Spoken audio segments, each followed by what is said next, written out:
পর কোনোদিন আপন হয় না, আপন আপন হয়, পর পরই হয়। কেন এই কথাটা বললাম? আমার এই কথাগুলো তোমরা শুনলে বুঝতে পারবে। তো একদিন আমার বাড়িতে হঠাৎ করে ঝামেলা হলো। ঝামেলাটা হওয়ার পর আমার শাশুড়ির যা থালা বাসন ছিল বা জিনিস ছিল, আমার শাশুড়ির যা যা ছিল সব নিয়ে গেছিল। আর আমার স্বামীর সেরকম একটা কামের ইনকাম ছিল না, ইনকামটা কম ছিল। আমি সংসারে কোনো কিছুই আমার ছিল না, আমার শাশুড়ির ছিল। আর এত নিষ্ঠুর পাপির হলেই এই ধরনের কাজ করে আমার শাশুড়ি। আমার ছেলের যে একটা বাটি, দুধ খাওয়ার বাটি, তাও রেখে যায়নি। কড়াই, খুন্তি, হাতা, মানে যেগুলোতে রান্না বান্না করি সব সম্পূর্ণ জিনিস মানে নিয়ে চলে গেছিলো। তারপরে পরের দিন আমি ওইভাবে সেদ্ধ পোড়া কোনো মতন খেলাম। তারপরে আমার হাজব্যান্ড একটা কড়াই কিনে নিয়ে আসলো 130 টাকা, গাবলার মতন। ও তো সেরকম বুঝতে পারেনি, কম পয়সা দেখেই ওই রকমই কিনে নিয়ে আসলো। কারণ আমার বাজেট তখন এতই ছিল না, কিছু আমার কেনার ক্ষমতা ছিল না। আর আমি অনেকই মানে ভাড়া বাড়ি থাকতাম, অনেক কিছু আমাকে মেনটেন করতে হতো ওই পয়সা নিয়ে। পরের দিন ওই কড়াইতে আমি মাছ ভাজতে যাচ্ছি, মাছটা ভাজা হচ্ছিল না, ভেঙে ভেঙে যাচ্ছিল। কারণ ওটা সিলভারের কড়াই ছিল। এই কড়াইটা স্মৃতি হিসাবে আমি রেখে দিয়েছি। কয় না, কথা চলে যায়, দিন চলে যায়, মানুষের ব্যবহারটা মনে থাকে সারা জীবন। যে ব্যবহারটা আমার সঙ্গে করে গেছে, এই ব্যবহারটা কি আর একটা বউর সঙ্গে এরকম করবে? না, এরকমই সারা জীবন থাকবে ব্যবহারটা। আমার সঙ্গে এরকম ব্যবহার করছো, আমি না চুপচাপ সহ্য করে। এইভাবে কেটে গেল 2 বছর। কাটার পর হঠাৎ একদিন আমার শ্বশুরমশাই ফোন করলো আমার স্বামীকে, যে চলে আয় বাড়িতে, আর ওখানটায় থাকতে হবে না, ভাড়া বাড়ি থাকতে হবে না, তোদের খুবই কষ্ট হচ্ছে খাওয়া দাওয়া। আর অনেকই কষ্ট করতাম গো, অনেকই কষ্ট করতাম, কষ্টর কোনো সীমানা নাই। আর না বললে মানুষের কষ্ট কেউ কাউকে জানে না।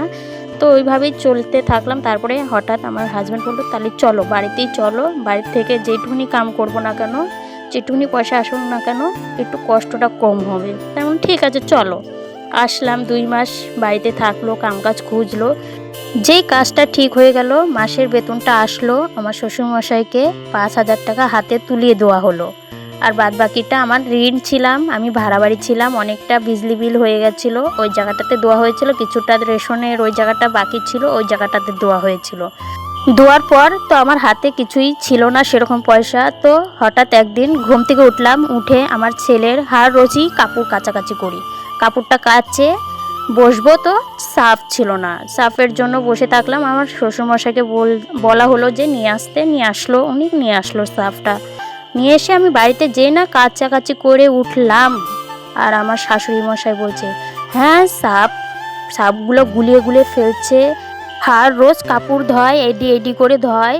আচ্ছা, ছোট বাচ্চার কাপড় বারবার পাল্টাতে হয়, মাটিতে খেলে, ওদের কাপড় ছাপ দিয়ে ধোবো না তো কি দিয়ে ধোবো গো? জল দিয়ে? তুমি নাই জল দিয়ে ধুতে পারো গো, আমি ধুতে পারবো না, আমার ছেলে। তো ওটা উনি তো টুকুস করে বলে দিল। আর ওইটাই আমি জোরে করে বললাম, বড় গলায় বললাম যে হ্যাঁ আমি সাপ দিয়ে ধোবো, আমি গুলিয়ে গুলিয়ে ফেলিনি, আমি কাছাকাছি করবো, হাড় রসি করবো, এইভাবে বড় গলায় বললাম। আর উনি ওনার ছোট মেয়েকে বললো, হেই নিয়ে তুই ধুয়ে নে, না স্যার পরে কালকে আবার এই সাপ শেষ হয়ে যাবে, ও জল দিয়ে গুলাই গুলাই ফেলে দিবে। তারপরে যেগুলো ধোয়া কাপড় ছিল, আমার ছোট ননদ ওই ধোয়া কাপড়গুলো নিয়ে আবার ভিজানো শুরু করে দিল, দিয়ে ও ধুয়ে মুয়ে উঠলো ওর মায়ের কথা শুনে। তখন তোর ছোট জ্ঞান ছিল, তখন ও ওটা বুঝে উঠে পারেনি। তারপরে এই কথা নিয়ে টানা 3 দিন অশান্তি বাড়িতে আবার লেগে গেল। লাগার পর আমি মায়ের বাড়ি চলে গেলাম, আমার হাজব্যান্ড বাড়িতেই থাকলো। তারপরে পরের দিন আমি সকালে এসে ভাড়া বাড়ি চলে গেলাম। তখন আর মালদাতে ভাড়া নিইনি, নিয়েছিলাম গঙ্গারামপুর ভাড়া। কারণ গঙ্গারামপুর আমার হাজব্যান্ডের কাম ছিল, তো ওই জায়গাটাতেই ভাড়া নিয়ে থাকলাম। তো ভাড়া নিয়ে আমার কাছে কিছুই ছিল না, পয়সাপাতিও সেরকম আমার হাতে ছিল না। আমার মা আমাকে হেল্প করেছিল। পরের দিন সকালে আমার মা রান্না করে নিয়ে এসে আমাকে খাইয়েছে। আর মানে টুকিটাকি সংসারে গ্যাস ছিল না, চুলা ছিল না। আমার মায়ের চুলা, মায়ের গ্যাস ভরে টরে নিয়ে আমাকে সেট করে বললো, তুই এখন রান্না করে খা, বাচ্চার দুধটা তুই ঠিক করে তুই নে। আর কিছু পয়সা মা আমাকে হাতে দিয়েছিল। দেওয়ার পর কয় না, নিজেরই হয়, পরই হয়। আপন কোনোদিন পর হয় না, আর পর কোনোদিন আপন হয় না। এটা তো প্রথমেই তোমাদেরকে বলে দিলাম। তো মা আমার কষ্ট দেখে তাই ওরকম করে বললো। আর আমার মা বললো, তুই আমার বাড়িতেই থাক, ভাড়া থাকতে হবে না। তো আমি বললাম, না মা, আমি তোমার বাড়িতেও থাকবো না, তোমাকে খারাপ চোখে দেখবে আমার শ্বশুরবাড়ির লোকরা। তো তোমার বাড়িতে আমি থাকবোই না, মোটেই থাকবো না, আমি ভাড়া বাড়ি যেয়ে থাকবো, তা তোমার বাড়িতে থাকবো না। তো আমরা ভাড়া বাড়িতেই থেকে গেলাম। টানা 6-7 মাস এরকমই থাকলাম।